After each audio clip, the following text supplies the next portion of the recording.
This reading by Stuart Wills. Moby-Dick by Herman Melville.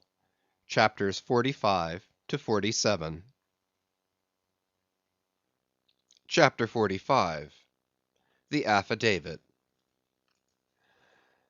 So far as what there may be of a narrative in this book, and indeed as indirectly touching one or two very interesting and curious particulars in the habits of sperm whales, the foregoing chapter, in its earlier part, is as important a one as will be found in this volume; but the leading matter of it requires to be still further and more familiarly enlarged upon, in order to be adequately understood, and moreover to take away any incredulity which a profound ignorance of the entire subject may induce in some minds, as to the natural verity of the main points of this affair.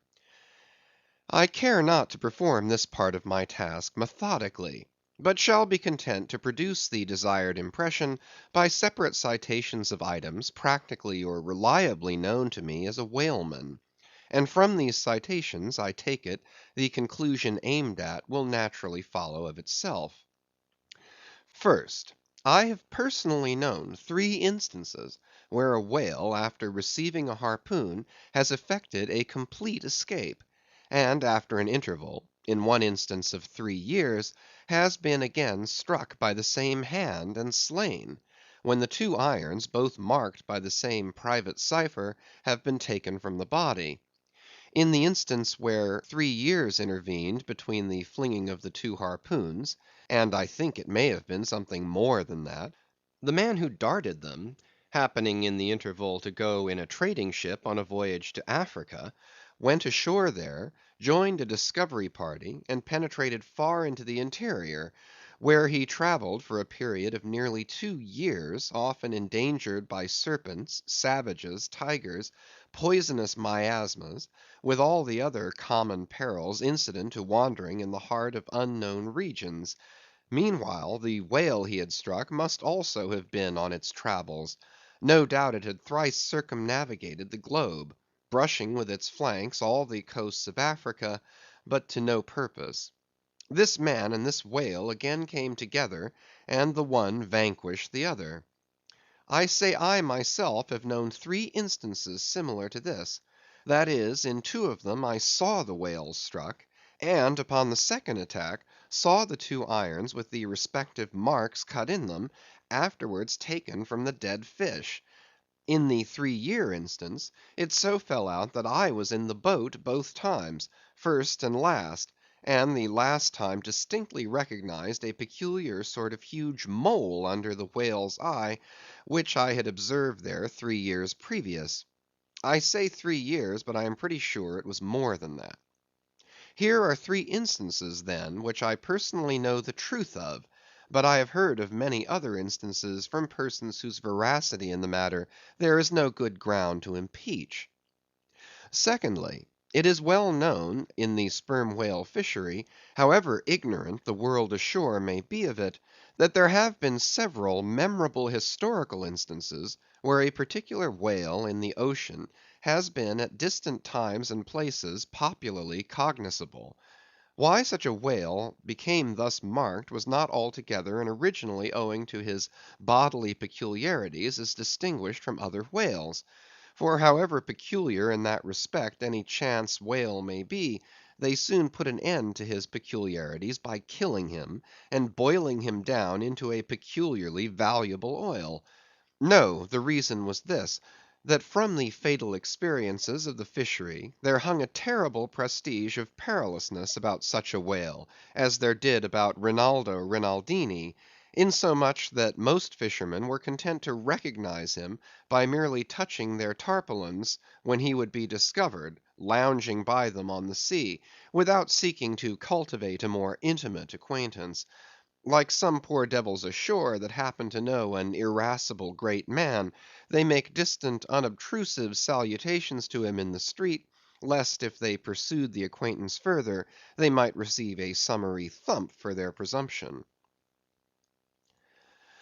But not only did each of these famous whales enjoy great individual celebrity, nay, you may call it an ocean wide renown.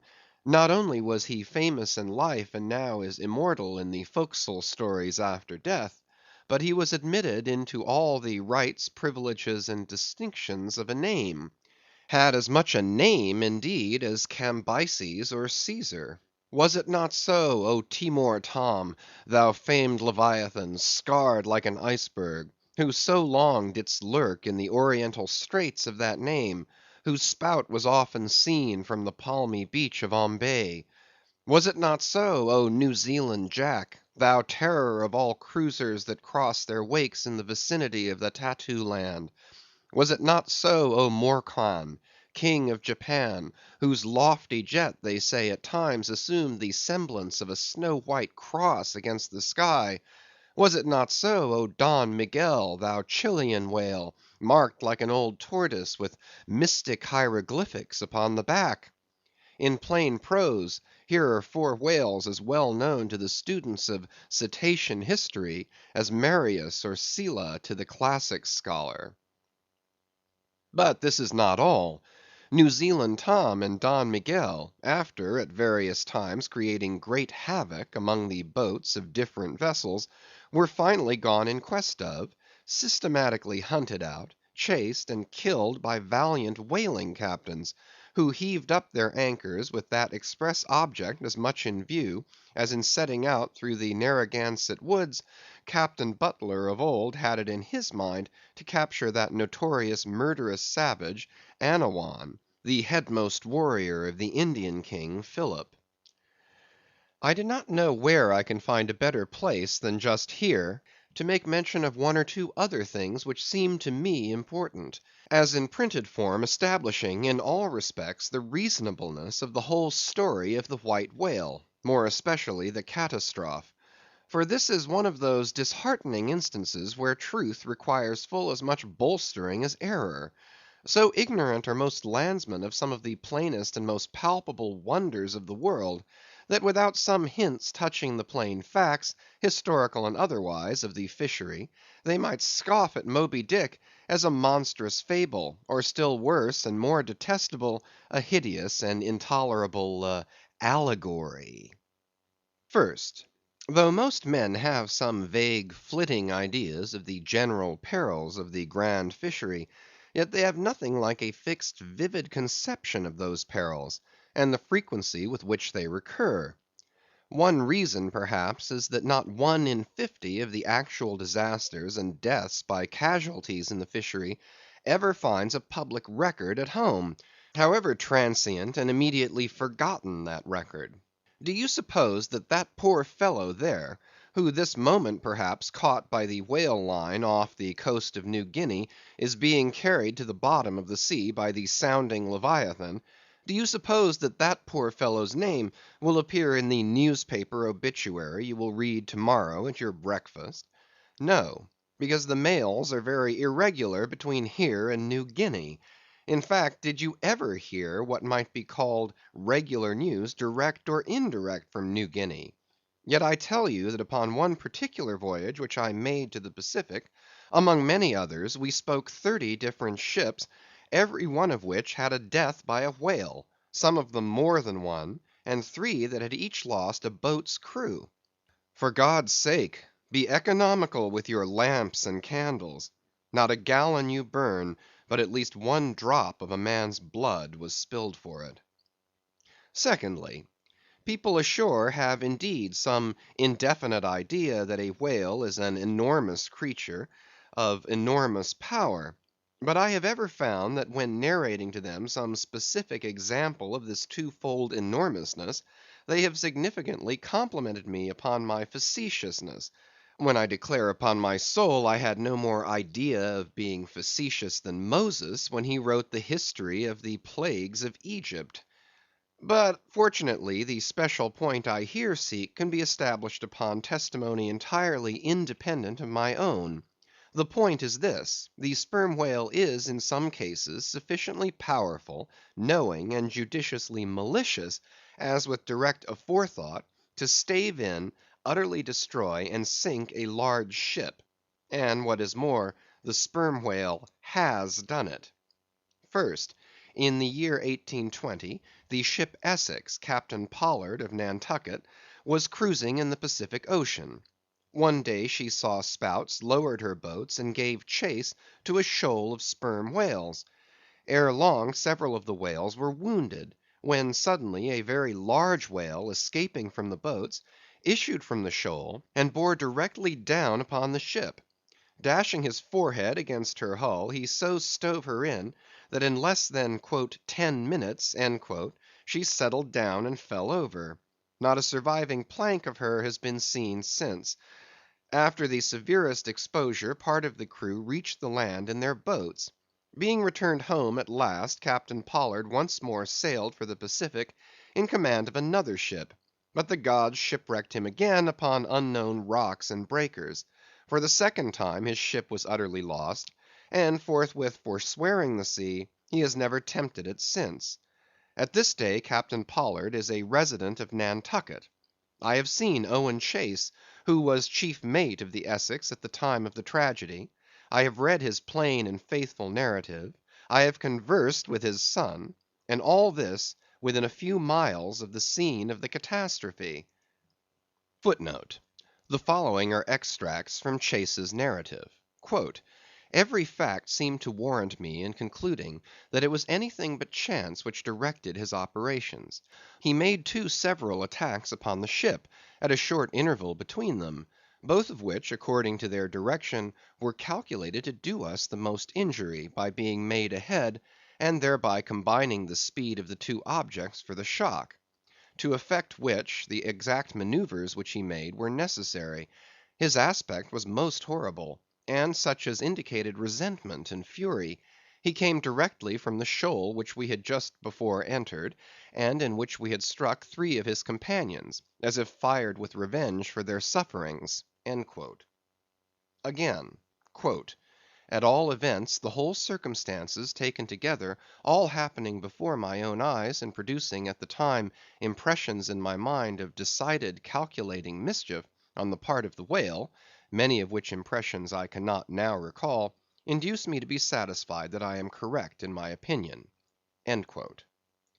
Here are his reflections some time after quitting the ship, during a black night in an open boat, when almost despairing of reaching any hospitable shore. "The dark ocean and swelling waters were nothing; the fears of being swallowed up by some dreadful tempest, or dashed upon hidden rocks, with all the other ordinary subjects of fearful contemplation, seemed scarcely entitled to a moment's thought.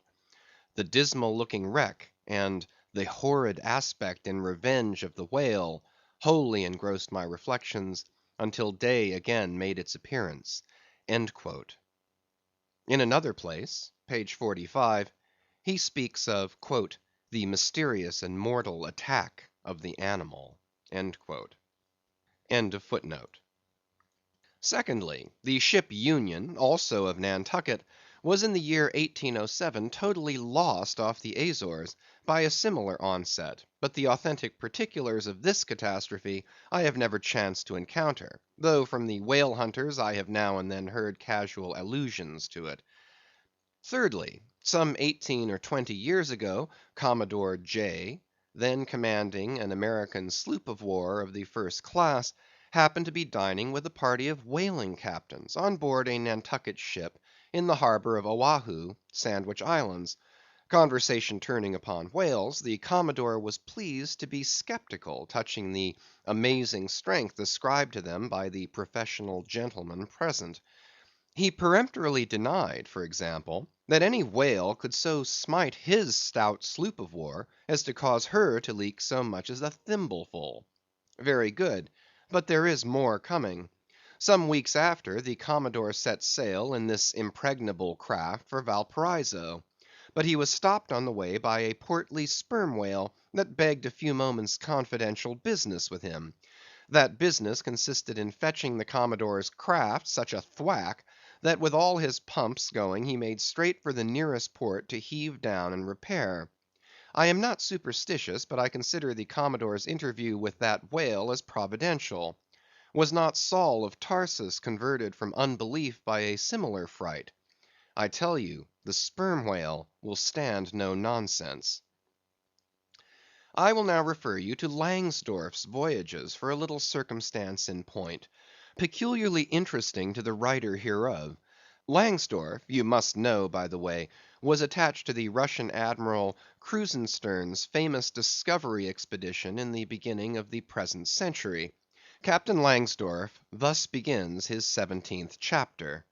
Quote, By the 13th of May our ship was ready to sail, and the next day we were out in the open sea, on our way to Ochotsk. The weather was very clear and fine, but so intolerably cold that we were obliged to keep on our fur clothing. For some days we had very little wind. It was not till the 19th that a brisk gale from the northwest sprang up. An uncommon large whale, the body of which was larger than the ship itself, lay almost at the surface of the water, but was not perceived by any one on board till the moment when the ship, which was in full sail, was almost upon him, so that it was impossible to prevent its striking against him. We were thus placed in the most imminent danger, as this gigantic creature, setting up its back, raised the ship 3 feet at least out of the water. The masts reeled, and the sails fell altogether, while we who were below all sprang instantly upon the deck, concluding that we had struck upon some rock. Instead of this, we saw the monster sailing off with the utmost gravity and solemnity. Captain D'Wolf applied immediately to the pumps to examine whether or not the vessel had received any damage from the shock, but we found that, very happily, it had escaped entirely uninjured." Now the Captain D'Wolf here alluded to as commanding the ship in question is a New Englander, who, after a long life of unusual adventures as a sea captain, this day resides in the village of Dorchester, near Boston. I have the honor of being a nephew of his. I have particularly questioned him concerning this passage in Langsdorff. He substantiates every word. The ship, however, was by no means a large one, a Russian craft built on the Siberian coast, and purchased by my uncle after bartering away the vessel in which he sailed from home. In that up and down manly book of old fashioned adventure, so full too of honest wonders, the voyage of Lionel Wafer, one of ancient Dampier's old chums, I found a little matter set down so like that just quoted from Langsdorff, that I cannot forbear inserting it here for a corroborative example, if such be needed. Lionel, it seems, was on his way to John Ferdinando, as he calls the modern Juan Fernandez.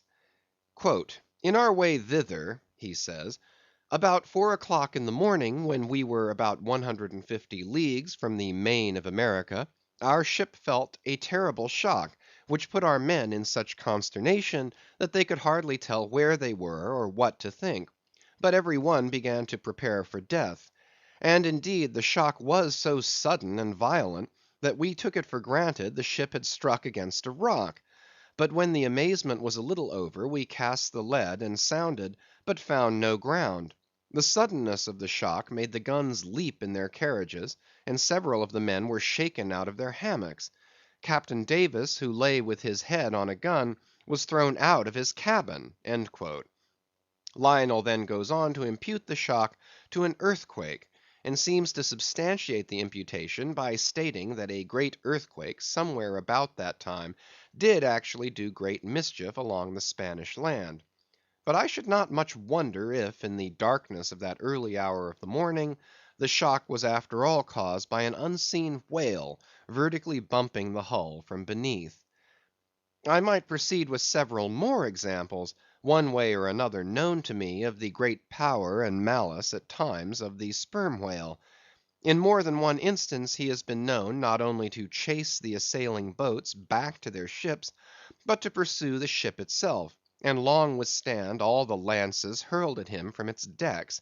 The English ship Pusey Hall can tell a story on that head. And as for his strength, let me say that there have been examples where the lines attached to a running sperm whale have in a calm been transferred to the ship and secured there, the whale towing her great hull through the water, as a horse walks off with a cart.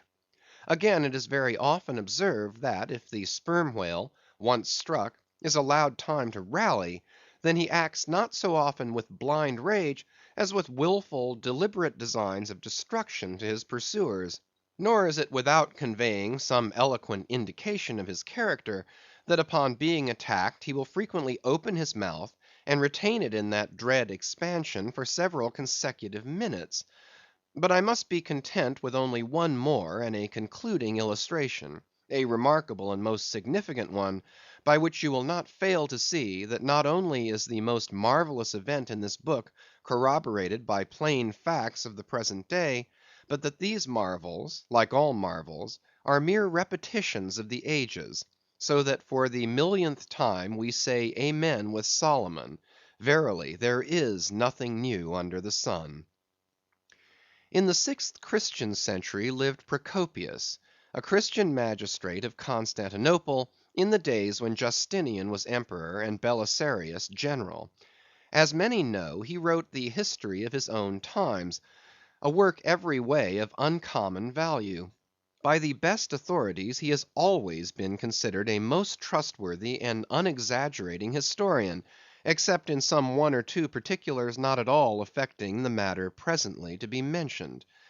Now in this history of his, Procopius mentions that during the term of his prefecture at Constantinople, a great sea monster was captured in the neighboring Propontis, or Sea of Marmora, after having destroyed vessels at intervals in those waters for a period of more than 50 years.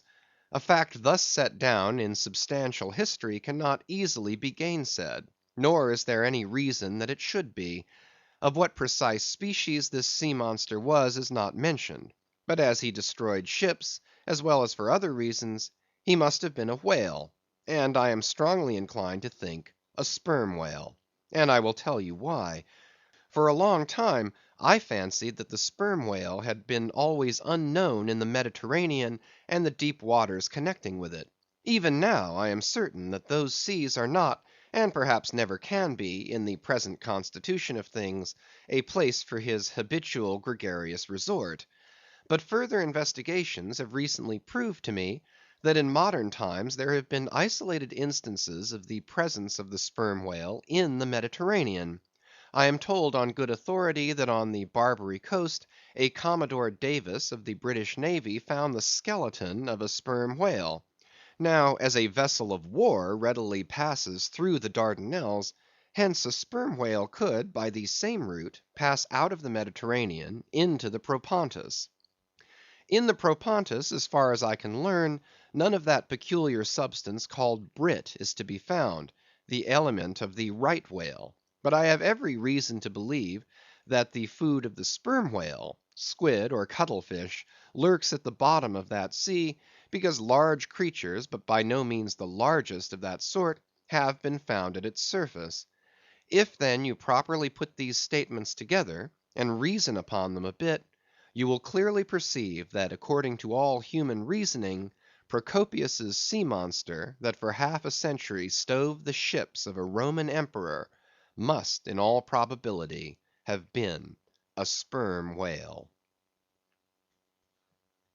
Chapter 46. Surmises. Though consumed with the hot fire of his purpose, Ahab in all his thoughts and actions ever had in view the ultimate capture of Moby-Dick; though he seemed ready to sacrifice all mortal interest to that one passion, nevertheless it may have been that he was by nature and long habituation far too wedded to the fiery whaleman's ways altogether to abandon the collateral prosecution of the voyage. Or at least, if this were otherwise, there were not wanting other motives much more influential with him.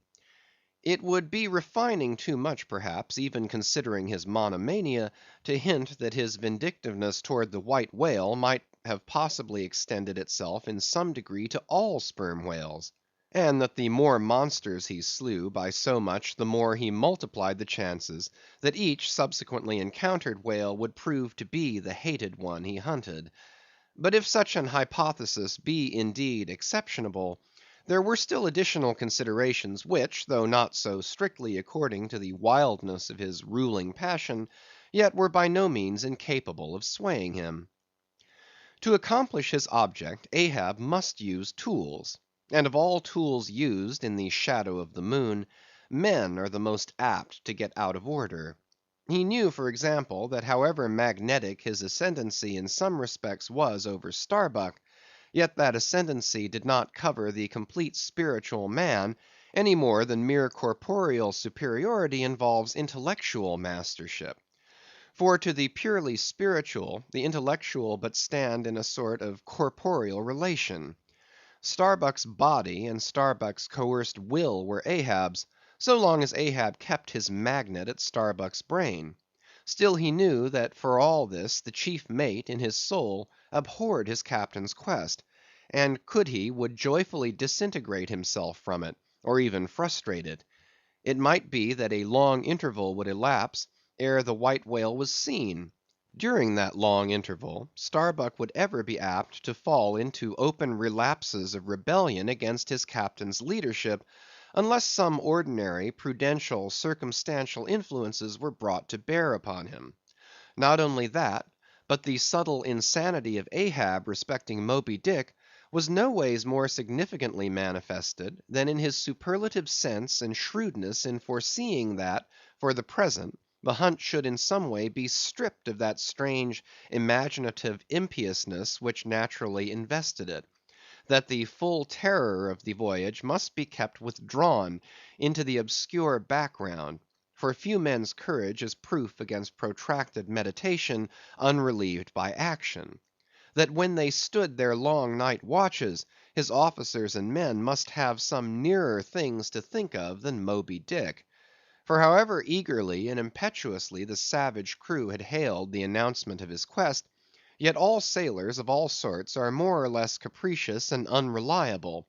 They live in the varying outer weather, and they inhale its fickleness; and when retained for any object remote and blank in the pursuit, however promissory of life and passion in the end, it is above all things requisite that temporary interests and employments should intervene and hold them healthily suspended for the final dash. Nor was Ahab unmindful of another thing. In times of strong emotion mankind disdain all base considerations, but such times are evanescent. The permanent constitutional condition of the manufactured man, thought Ahab, is sordidness. Granting that the white whale fully incites the heart of this my savage crew, and playing round their savageness even breeds a certain generous knight-errantism in them; still, while for the love of it they give chase to Moby-Dick, they must also have food for their more common daily appetites; for even the high-lifted and chivalric crusaders of old times were not content to traverse 2,000 miles of land to fight for their holy sepulchre, without committing burglaries, picking pockets, and gaining other pious perquisites by the way. Had they been strictly held to their one final and romantic object, that final and romantic object too many would have turned from in disgust. I will not strip these men, thought Ahab, of all hopes of cash. Aye, cash. They may scorn cash now, but let some months go by and no perspective promise of it to them, and then this same quiescent cash all at once mutinying in them, this same cash would soon cashier Ahab. Nor was there wanting still another precautionary motive, more related to Ahab personally.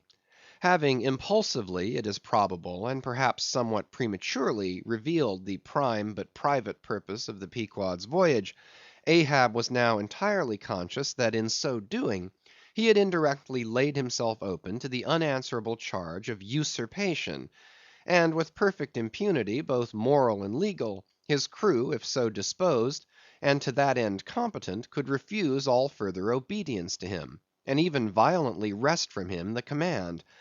From even the barely hinted imputation of usurpation, and the possible consequences of such a suppressed impression gaining ground, Ahab must of course have been most anxious to protect himself. That protection could only consist in his own predominating brain and heart and hand, backed by a heedful, closely calculating attention to every minute atmospheric influence which it was possible for his crew to be subjected to. For all these reasons then, and others perhaps too analytic to be verbally developed here, Ahab plainly saw that he must still in a good degree continue true to the natural nominal purpose of the Pequod's voyage, observe all customary usages, and not only that, but force himself to evince all his well-known passionate interest in the general pursuit of his profession. Be all this as it may, his voice was now often heard hailing the three mastheads, and admonishing them to keep a bright look out, and not omit reporting even a porpoise. This vigilance was not long without reward. CHAPTER 47. The Mat Maker. It was a cloudy, sultry afternoon. The seamen were lazily lounging about the decks, or vacantly gazing over into the lead-colored waters. Queequeg and I were mildly employed weaving what is called a sword mat, for an additional lashing to our boat. So still and subdued, and somehow preluding was all the scene, and such an incantation of reverie lurked in the air, that each silent sailor seemed resolved into his own invisible self. I was the attendant or page of Queequeg while busy at the mat.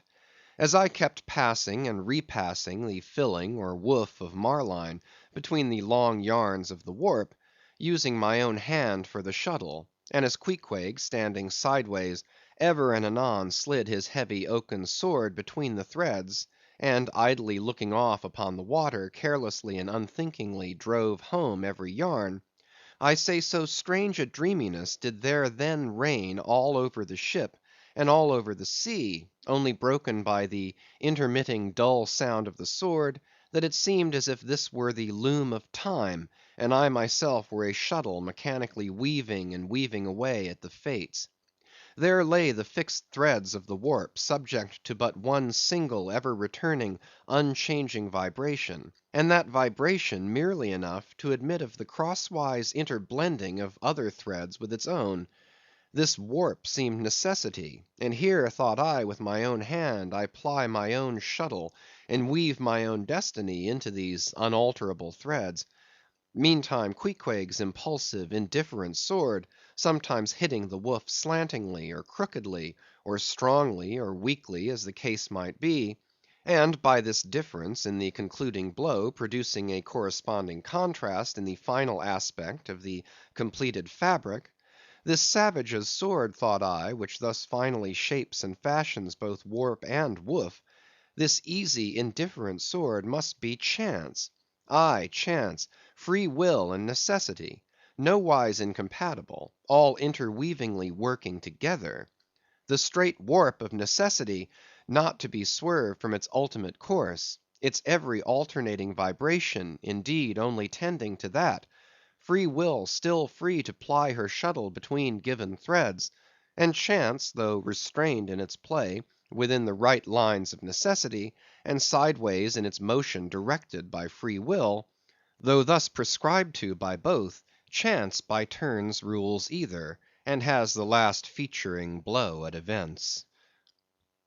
Thus we were weaving and weaving away, when I started at a sound so strange, long drawn, and musically wild and unearthly, that the ball of free will dropped from my hand, and I stood gazing up at the clouds whence that voice had dropped like a wing. High aloft in the cross trees was that mad gay-header, Tashtego. His body was reaching eagerly forward, his hand stretched out like a wand, and at brief sudden intervals he continued his cries.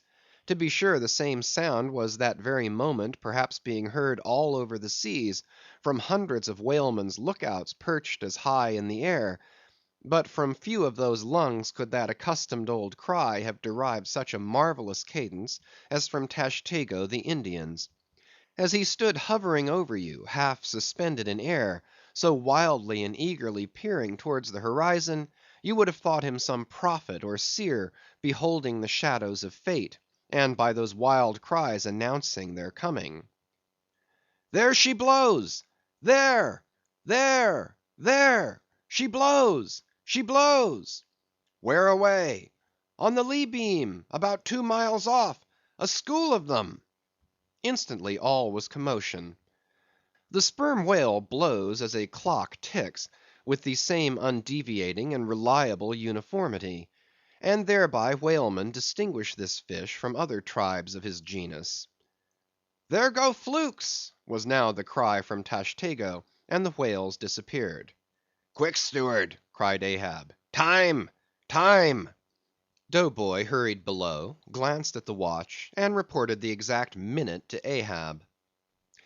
The ship was now kept away from the wind, and she went gently rolling before it. Tashtego reporting that the whales had gone down heading to leeward, we confidently looked to see them again directly in advance of our bows.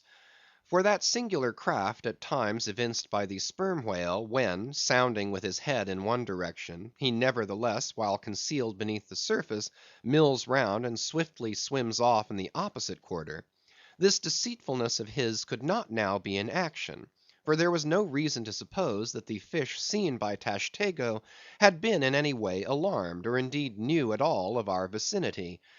One of the men selected for ship keepers, that is, those not appointed to the boats, by this time relieved the Indian at the main mast head. The sailors at the fore and mizzen had come down, the line tubs were fixed in their places, the cranes were thrust out, the mainyard was backed, and the three boats swung over the sea like three samphire baskets over high cliffs. Outside of the bulwarks, their eager crews with one hand clung to the rail, while one foot was expectantly poised on the gunwale.